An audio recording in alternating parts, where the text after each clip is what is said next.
Selamat pagi semuanya.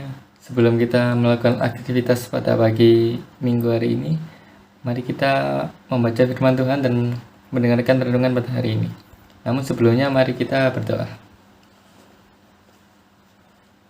Ya Bapa yang murah hati dan maha kasih, kami mengucap syukur kepadamu atas segala kemurahan-Mu. Kami bersyukur terlebih atas pemeliharaan yang boleh diberikan sepanjang malam tadi. Kami bersyukur untuk kesehatan yang masih diberikan. Kami bersyukur untuk segala rahmat yang boleh diterima pada pagi ini. Pagi ini kami menyerahkan kepadamu jiwa dan badan ini. Kami mempersembahkan kepadamu segala perbuatan yang akan kami lakukan pada hari ini. Dalam nama Tuhan kita Yesus Kristus yang hidup dan berkuasa, kini dan sepanjang segala masa. Amin. Mari kita buka Alkitab kita pada Lukas 4 ayat 21 sampai dengan 30.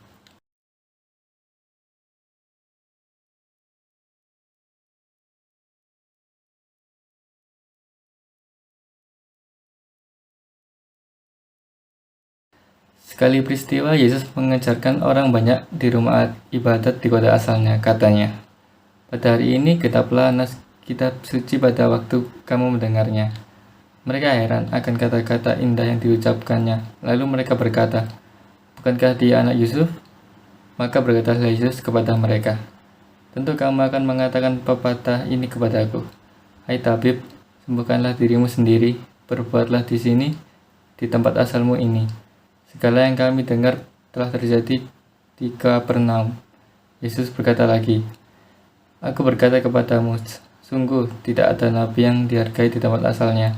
Aku berkata kepadamu dan kataku ini benar.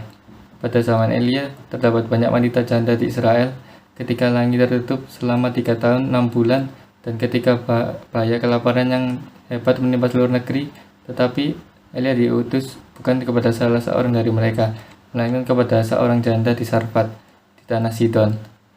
Dan pada zaman Nabi Elisa banyak orang kusta di Israel, tapi tidak ada seorang pun dari mereka yang ditahirkan selain Naaman orang Syria itu. Mendengar itu, sangat marahlah semua orang di rumah ibadat itu. Mereka bangkit lalu menghalau Yesus keluar kota dan membawa dia ke tebing gunung tempat kota itu terletak, untuk melemparkan dia dari tebing itu, tetapi Yesus berjalan lewat dari tengah-tengah mereka lalu pergi. Seperti yang dialami oleh Nabi Elia dan Nabi Elisa, Yesus sebagai Nabi mengalami sendiri bahwa apa yang ia katakan atau ajarkan tidak diterima oleh orang-orang Nazaret, sebab tidak disertai bukti mujizat sebagai tanda kehebatan dan kebesarannya yang telah diperlihatkannya di Kapernaum. Apalagi Yesus adalah orang biasa, tidak lebih dari anak Yusuf, seorang tukang kayu, termasuk golongan kelas rendah dalam masyarakat. Bagaimana mungkin kata-kata orang semacam itu dapat diterima? Dan inilah rupanya yang ingin disampaikan oleh Lukas kepada para pembaca Injilnya. Yesus tidak dapat menyelenggarakan perbuatan dan karyanya yang agung apabila ia menghadapi orang-orang yang sikap dirinya tertutup, curiga serta tidak percaya kepadanya. Bila orang-orang siapapun berkumpul dan bersama-sama tidak mau menerima, memahami, dan menolak pandangan atau tawaran pendapat orang lain, maka mereka ini hanya mau memegang pandangannya sendiri dan menolak tawaran kehendak baik dan kasih orang lain. Bukankah keadaan dan sikap itu juga pernah bahkan kerap kali kita alami sendiri?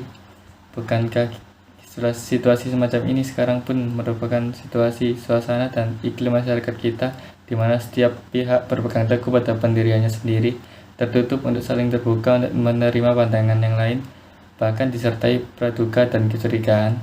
Bukankah situasi semacam ini pun tak jarang di dalam dengan keluarga-keluarga kita? Orang-orang di Nazaret tidak mau meninggalkan sikap posesif atau sikap hanya akulah yang benar terhadap Yesus. Karena itu ketika Yesus menunjukkan apa yang dilakukan oleh Nabi Elia dan Elisa, sangatlah marah semua orang yang di rumah ibadat itu dan mengusir dia, bahkan mau membunuhnya.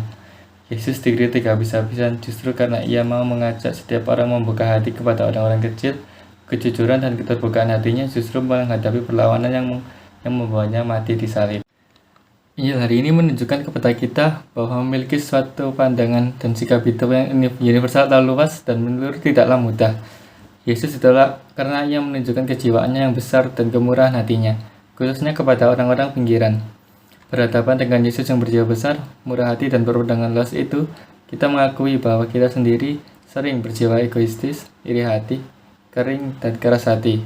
Bagaimana kita dapat mengakui sungguh-sungguh kebaikan dan kesucian Yesus kalau kita sendiri tidak mampu mengakui kelemahan diri kita sendiri? Seperti dialami dan dimiliki oleh orang-orang Nazaret, kita sering kurang sadar bahwa kita memiliki kebutaan hati. Salah satu ciri kebutaan hati adalah sikap posesif, nafsu memiliki mutlak hanya untuk diri sendiri. Kita semua juga dipanggil menjadi nabi seperti Elisa, terutama seperti Yesus sendiri. Ciri nabi yang sejati ialah tahu dan mau mengatasi batas pandangan dan kepentingan diri sendiri dan tidak merendahkan martabat orang sesama kita.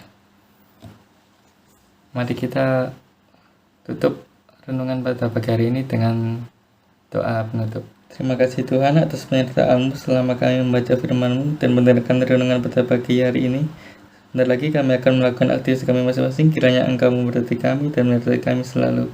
Dalam nama Tuhan kita Yesus Kristus yang hidup dan berkuasa, kini dan sepanjang segala masa. Amin.